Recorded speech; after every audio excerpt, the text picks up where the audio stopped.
วิธีធ្វើนมឆាក់ខ្វៃខ្លួនឯងបងប្អូនមានរសជាតិឆ្ងាញ់ជាងទិញរបស់គេនិយាយទៅបើយើងធ្វើខ្លួនឯងវាច្បាស់ជាឆ្ងាញ់ជាងយើងទិញម្សៅពីរបស់គេណាបងប្អូនហើយគ្រឿងរបស់គេមានតែប៉ុណ្្នឹងហើយម៉ាក់ម្សៅនាងខ្ញុំប្រើម្សៅនំប៉័ងបែបនេះឯងហើយ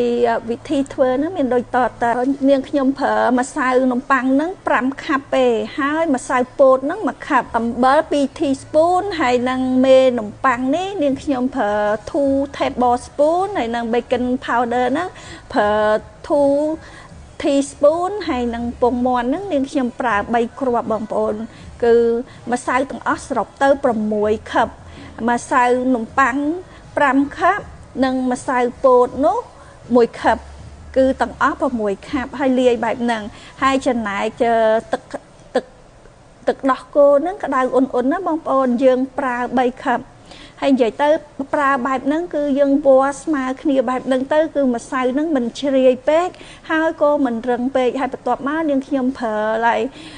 3 tablespoon ប្រេងឆាយើងហ្នឹងណាហើយយើងប្រើប្រេងអូលីវក៏បានដែរបងប្អូនល្អដល់សុខភាពផងហើយបើបងប្អូនដាក់ប៊ឺជំនួសក៏បានដែររឹតតែឆ្ងាញ់ទៀតហើយបងប្អូនកុំប្រើស្ករឲ្យសោះប្រើស្ករគឺអត់ឆ្ងាញ់ហើយជៀនទៅវាខ្លោចហើយឆាខ្វៃហើយប៉ុណ្ណឹងម្សៅប៉ុណ្ណឹងយើងយកទៅវាយឲ្យវាល្មើយរឹងទុនអញ្ចឹងទៅយើងយកទៅគ្របប្រហែលជា1ម៉ោងបងប្អូនគ្របទុកកន្លែងអ៊ុនណាកន្លះម៉ោងក៏បានដែរតែកន្លះហើយម្សៅហ្នឹងបងប្អូនកុំលាយទុនពេកហើយក៏កុំរឹងពេកដែរនៅពេលដែលទុនពេកហើយក៏រឹងពេកវាអត់ឡើងទេព្រោះថារឹងរត់អត់ឡើងទៀតប៉ុណ្ណឹងបងប្អូនហើយយើងកាត់ទៅពេលយើងកាត់កុំកាត់ច្រើនពេកយើងកាត់2 3អញ្ចឹងយើងដាក់ជៀនទៅបើយើងហ៊ានតែទុកយូរម្សៅហ្នឹងគឺវាហើមហើយយើងគ្របផងយើងបេះយកមកកាត់យកមកអីអញ្ចឹងទៅហើយយើងគ្របទៅហើយយើងដាក់មួយម្ដងទៅណាបងប្អូន